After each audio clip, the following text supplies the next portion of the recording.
Hello दोस्तों, नमस्कार। आप देख रहे हैं यूट्यूब चैनल टीसी पॉइंट। उम्मीद करता हूँ आप सब लोग बहुत अच्छे होंगे और आपकी तैयारी बहुत ही अच्छी चल रही होगी। तो आज का हमारा प्रैक्टिस सेट है नंबर 8वां, जिसमें हम यूपीजी के क्वेश्चन डिस्कस करने वाले हैं, जो भी पीवाईक्यूज हैं। अगर आपने चैनल सब्सक्राइब नहीं किया तो सब्सक्राइब कर लें, ताकि इस टाइमली आपको इन प्रैक्टिस सेट की अपडेट मिलती रहे। तो चलिए वीडियो स्टार्ट करते हैं। तो पहला क्वेश्चन है, जैसा कि आप स्क्रीन पर देख पा रहे होंगे। बुंदेलखंड आर्थिक क्षेत्र में निम्न जनपदों की संख्या है कि कितने जनपद बुंदेलखंड आर्थिक क्षेत्र में आते हैं। सबसे पहले हमें ये समझना होगा, ये आर्थिक क्षेत्र ये है क्या बुंदेलखंड का।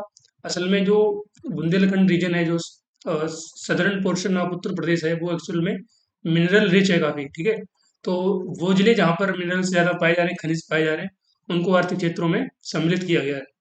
तो कुल ऐसे जिले हैं 7। ठीक है, तो सी ऑप्शन राइट होगा इसका। और ये क्वेश्चन यूपीपीएससी के हेल्थ इंस्पेक्टर 2013 वाले एग्जाम में आया हुआ था। अगला क्वेश्चन है दोस्तों, उत्तर प्रदेश के भावर क्षेत्र में निम्नलिखित में से किस प्रकार की मृदा पाई जाती है। तो सबसे पहले हम बात करें भावर क्षेत्र होता क्या है। तो अगर आप कभी यूपी का मैप देखेंगे, तो जो नॉर्थ वाला पोर्शन है नॉर्थ का, तो उसमें जहाँ से नेपाल वाला एरिया लगता है, नेपाल और उत्तराखंड का, तो इधर जो पर्वत और जो मैदान भाग मिलते हैं, जो तराई और भावर का एरिया रहता है, समझिए। तो उधर वो भावर बोलते हैं, भावर फिर तराई फिर मैदान, इस हिसाब से सीक्वेंस चलता है। तो जैसे भावर क्षेत्र की बात हो रही है, तो सीधी सी बात है, ये जहाँ से पहाड़ खत्म हो रहे होंगे, वो वाला एरिया, तो वहां पर कैसा होगा, कंकरीली और पथरीली मिट्टी पाई जाती है। तो इसका सी ऑप्शन राइट होगा। अगला प्रश्न है कि निम्न स्थानों में वर्षा ऋतु में कहाँ सर्वाधिक वर्षा होती है। ऑप्शन की बात करें तो इसमें बांदा डिस्ट्रिक्ट, मुरादाबाद, गोरखपुर और वाराणसी। तो जो वर्षा ऋतु है, उस समय सबसे ज्यादा बारिश जो होती है यूपी में, वो गोरखपुर जिले में होती है। तो इसका सी ऑप्शन राइट होगा।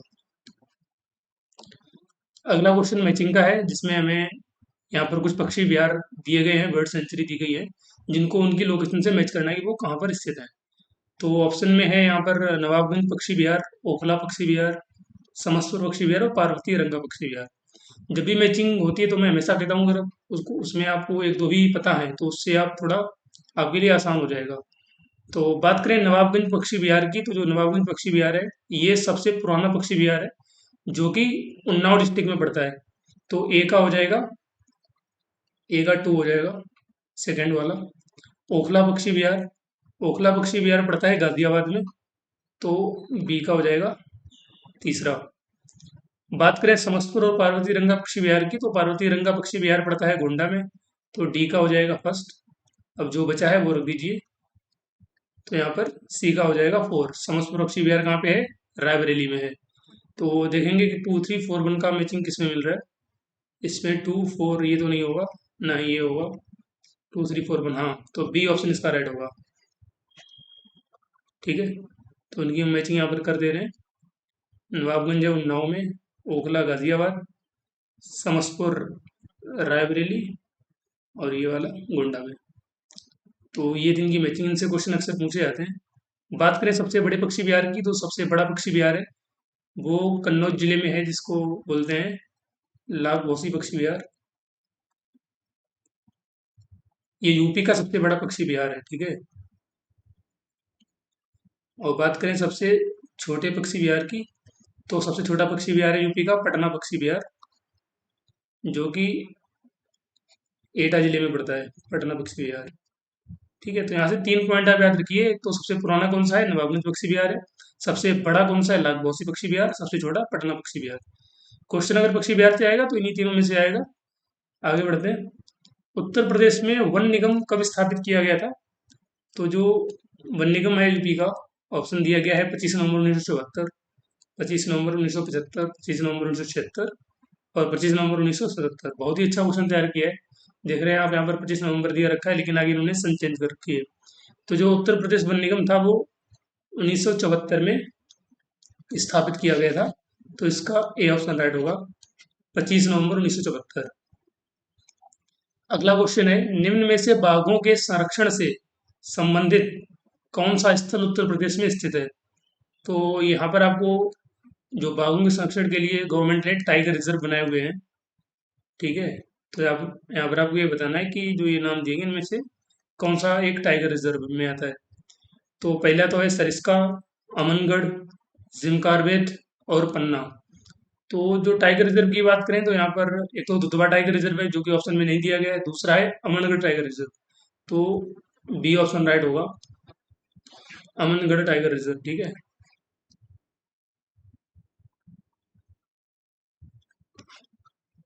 नेक्स्ट क्वेश्चन है हमारा, देवदरी एवं राजदरी जलप्रपात निम्न में से किस स्थान पर स्थित हैं? तो ये यहाँ पर आपको दो वाटरफॉल दिए गए हैं और ये बताने की कहाँ पर है। तो ऑप्शन में है मिर्ज़ापुर, सोनभद्र, कासगंज और चंदौली। तो जो ये देवदरी राजदरी जलप्रपात हैं ये चंदौली डिस्ट्रिक्ट में पड़ते हैं, तो इसका सी ऑप्शन राइट होगा। बात करें चंदौली की, तो चंदौली में एक दो चीज़ें और हैं, उनको भी थोड़ा देख लेते हैं। चंदौली में चंदौली वाइल्ड लाइफ सेंचुरी है यहाँ पर, जिसका नाम है चंद्रप्रभा।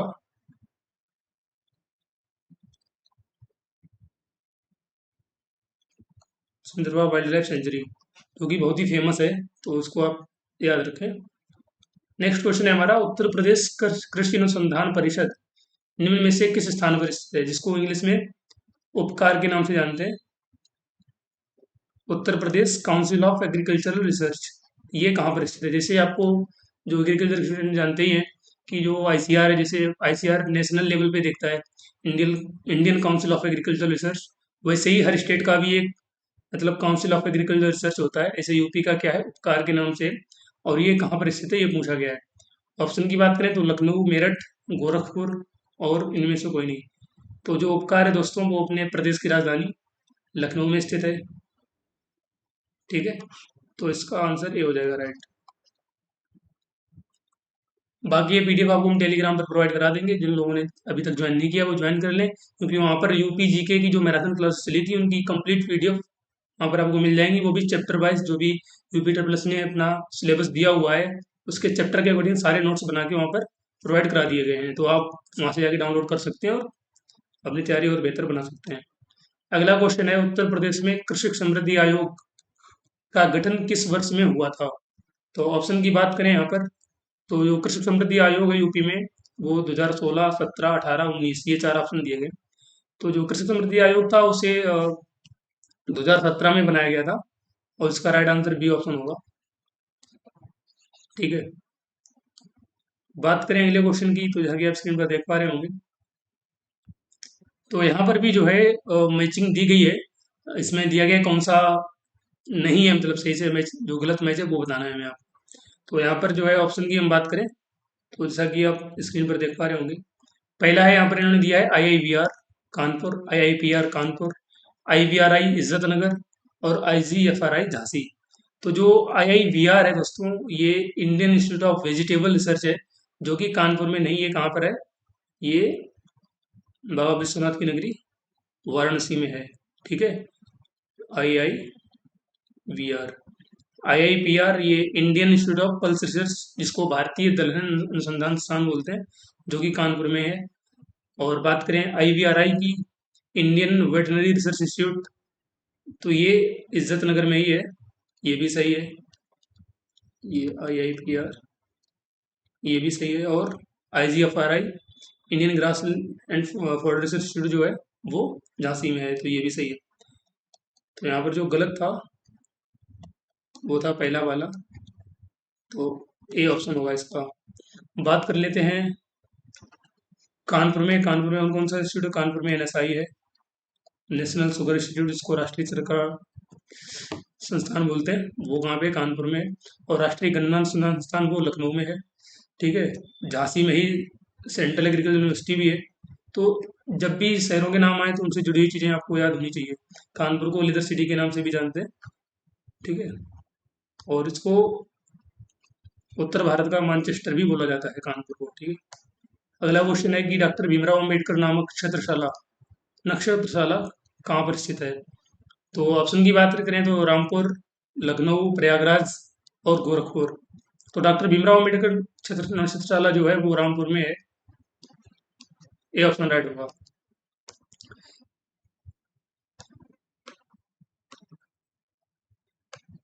ठीक है। अगला क्वेश्चन है हमारा, प्रमुख आभूषण बाजार उत्तर प्रदेश के किस शहर में स्थित है? तो आपको यहाँ पर बताना है कि आभूषण बाजार कहाँ पे है। ऑप्शन की बात करें तो मेरठ, कानपुर, आगरा, इनमें से कोई नहीं।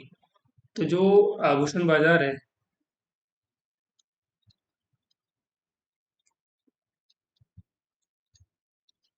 ये मेरठ में है। अब मेरठ से जुड़ी हुई चीज़ें थोड़ी पढ़ लेते हैं। तो मेरठ में एक जो फेमस है वो क्या है, नौचंदी मेला जो लगता है। इससे क्वेश्चन अक्सर पूछे जाते हैं। नौचंदी मेला जो है वो हिंदू मुस्लिम के सौहार्द का प्रतीक है, और ये बहुत ही पुराने समय से लग रहा है यहाँ पे। मेरठ में SVPUAT है, सरदार वल्लभ भाई Patel university of agriculture and technology, वो भी मेरठ में है। और मेरठ की बात करें तो मेरठ में ही वो एरिया आता है जो हस्तिनापुर वाइल्ड लाइफ सेंचुरी का है। तो उसमें एक जिला मेरठ भी है, क्योंकि ये तो 3-4 जिलों में आती है हस्तिनापुर वाइल्ड लाइफ सेंचुरी। और मेरठ किस लिए फेमस है? मेरठ अपने स्पोर्ट्स के लिए फेमस है। इसको स्पोर्ट्स सिटी ऑफ इंडिया के नाम से भी जानते हैं। और मेरठ यहाँ पर सीजर्स के लिए फेमस है। ठीक है, यहाँ पर कैंची उद्योग काफ़ी बड़े पैमाने पर होता है। तो ये थे मेरठ के बारे में इम्पोर्टेंट पॉइंट, तो इनको आप याद रख सकते हैं। और मेरठ में ही वो था जो फिरोज शाह तुगलक ने जो स्तंभ बनवाया था, वो पहले मेरठ में ही था, जिसको मेरठ से फिरोज शाह तुगलक इसको मेरठ से दिल्ली ले गया था। ठीक है, जो यहाँ पर अशोक का स्तंभ था उसे मेरठ से दिल्ली कौन ले गया था? फिरोज शाह तुगलक। तो वो पहले कहाँ था? वो पहले मेरठ में ही था। तो ये सारी चीज़ें थी मेरठ से जुड़ी हुई। तो इस तरह से हम, इस क्वेश्चन का राइट आंसर मेरठ है, ए ऑप्शन। अगला क्वेश्चन है कि बेराइट एंड एंडालुसाइड उत्तर प्रदेश के किस जिले में पाए जाते हैं? तो ये दो अयस्क हैं, तो ये कहाँ पाए जाते हैं वो बताना है। तो बेराइट ऑप्शन की बात करें, ललितपुर, प्रयागराज, सोनभद्र और मऊ। तो ये दोनों जो खनिज हैं, ये सोनभद्र डिस्ट्रिक्ट में पाए जाते हैं। सी ऑप्शन राइट होगा। अब बात कर लेते हैं सोनभद्र की। तो सोनभद्र अकेला ऐसा जिला है जो जिसकी सीमा 4 राज्यों से मिलती है। ठीक है, 4 राज्यों से सीमा इसकी लगती है। वो 4 राज्य कौन कौन से हैं? तो वो राज्य हैं बिहार, झारखंड, छत्तीसगढ़ और मध्य प्रदेश। तो ये 4 राज्य हैं जिनकी सीमा सोनभद्र से लगती है। और बात करें सोनभद्र में, सोन नदी है। सोन नदी का प्रवाह सोनभद्र में है। ठीक है, शायद इसी के नाम से इसका नाम रखा गया होगा, मैं कंफर्म नहीं हूँ। और सोनभद्र की हम बात करें तो यहाँ पर बहुत सारे डैम हैं, तो उनको भी आप पढ़ लें। तो बात करते हैं आगे। उत्तर मध्य रेलवे का मुख्यालय कहाँ स्थित है वो बताना है यहाँ पर। ऑप्शन की बात करें तो इलाहाबाद, आगरा, लखनऊ और वाराणसी। तो उत्तर मध्य रेलवे असल में सीन क्या है ना, रेलवे को अलग अलग जोन में डिवाइड किया हुआ है। तो जो उत्तर मध्य रेलवे, आप कभी अगर ट्रेन पर गए होंगे, आपने सफर में देखा होगा, कहीं का पर लिखा रहता है इसे शॉर्ट में, उमरी लिखा मिला होगा, मरे लिखा मिला होगा, उरे लिखा मिला होगा। तो इनका मतलब क्या है? ये मध्य रेलवे, उत्तर रेलवे, उत्तर मध्य रेलवे। तो ऐसे ही ये जो है ना उत्तर मध्य रेलवे, ये किसमें है? इसका मुख्यालय कहाँ पे है? तो उत्तर मध्य रेलवे का जो मुख्यालय है वो इलाहाबाद में है, जिसको आज प्रयागराज के नाम से जानते हैं। ठीक है,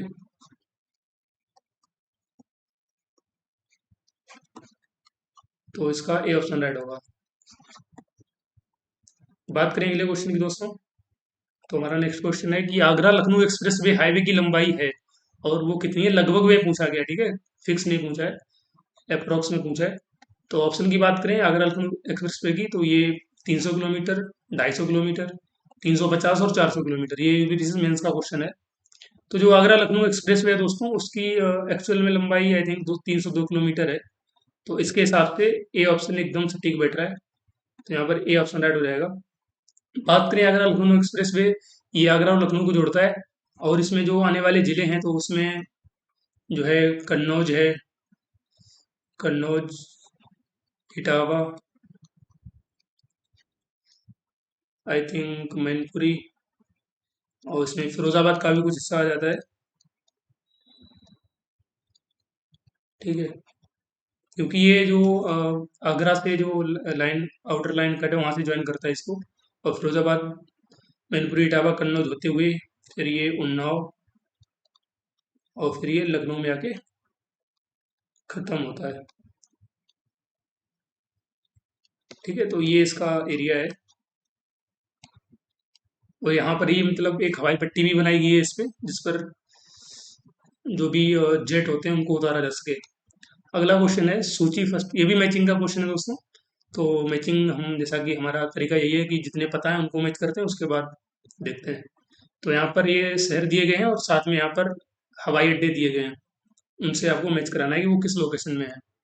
तो बात करें लखनऊ की, तो लखनऊ जो है, लखनऊ में अमौसी हवाई अड्डा है, तो ए का 3 होगा। वाराणसी की बात करें तो, और यहाँ पर कानपुर का चकेरी, सी का 4। तो इस तरह से आप इसको मैच कर सकते हैं, ठीक है। तो इसे हमें मिला ए का 3 और सी का 4। अगर सपोज दैट आपको ये दो पता है तो आप इसको किस तरह से करेंगे? तो हमें पहले ए में 3 को देखना है कि लखनऊ में अमौसी का था, ए का 3 कौन सा है? ये नहीं है, ये है, इसको हम थोड़ा भी देखेंगे। यहाँ पर ए का 2 है, इसे हम नहीं देखेंगे, ये भी टर्मिनेट हो गया। यहाँ पर ए में 3, इसको देखेंगे। अब देखना है कि सी में 4 कौन सा आ रहा है। सी का फर्स्ट आ रहा है तो होगा नहीं, और यहाँ पर सी का 4 आ रहा है, तो डी ऑप्शन इसका राइट होगा, ठीक है। तो ए का 3 हो गया, बी, डी, और बी का फर्स्ट, तो वाराणसी का बाबतपुर, और डी का क्या है? आगरा। आगरा में क्या बचा? दूसरा खेरिया। तो ये ऐसे मैचिंग हम यहाँ पर कर सकते हैं। अगला क्वेश्चन है, नरसिंह की सबसे ऊंची शैलोत्कीर्ण प्रतिमा कहाँ पाई गई थी? तो वो दुधई में पाई गई है, जो कि एक ललितपुर में एक लोकेशन पड़ती है इसकी। यहाँ पर ये नरसिंह की मूर्ति मिली थी, बी ऑप्शन। अगला क्वेश्चन है हमारा यहाँ पे कि निम्न में गुप्तकालीन मंदिरों में कौन सा उत्तर प्रदेश में स्थित है? तो ये बहुत ही फेमस मंदिर है, देवगढ़ का दशावतार मंदिर, ठीक है, और ये भी ललितपुर में ही आता है। और ललितपुर किसके लिए फेमस है? ललितपुर में यूरेनियम के भंडार मिले हैं, तो अकेला ऐसा जिला है जहाँ पर यूरेनियम है यूपी का, तो उसे भी आप याद रख सकते हैं। अगला क्वेश्चन, निम्न स्थानों में कहाँ शाकंभरी देवी मेले का आयोजन होता है? तो ऑप्शन की बात करें, बनारस, विंध्याचल, मेरठ और सहारनपुर। तो जो माता शाकंभरी देवी का मंदिर है, उस मेले का आयोजन वो सहारनपुर में होता है। बहुत ही सुंदर जगह है दोस्तों, और अगर मैं आपको बताएं तो मैं यहाँ पर जा चुका हूँ, तो इसका डी ऑप्शन राइट होगा।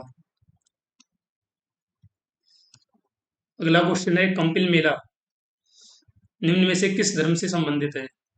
तो पहले तो हम कंपिल की बात कर लेते हैं। जो कंपिल है, ये एक्चुअल में जो महाजनपद काल थे उसमें जो दक्षिण पांचाल था, पांचाल का दक्षिण हिस्सा था, दक्षिणी पांचाल, ये उसकी राजधानी था, काम्पिल। तब इसका नाम क्या था? काम्पिल्य नाम था इसका, ठीक है। और काम्पिल्य में ये जो है विमलनाथ जी का जन्म हुआ था, जो जैन धर्म के तीर्थंकर हैं एक। तो इनके दो मंदिर, यहाँ पर विमलनाथ जी के मंदिर बने हुए हैं, श्वेतांबर दिगंबर दोनों शाखाओं के, ठीक है। तो इससे तो आपको थोड़ा सा आइडिया लग ही गया होगा। कंपिल जो है ये हिंदू और जैन धर्म दोनों धर्मों की दृष्टि से बहुत ही इंपॉर्टेंट है। जो कंपिल मेला है वो स्पेशली जैन धर्म से संबंधित है, तो यहाँ पर ए ऑप्शन राइट होगा, ठीक है। तो ये यहाँ पर वो कंपिल मेला जैन धर्म, और हम आपको बताएं तो भाई दोस्तों, मैं भी इस जगह जा चुका हूँ कंपिल मेला में। तो ये थे आज के हमारे क्वेश्चन।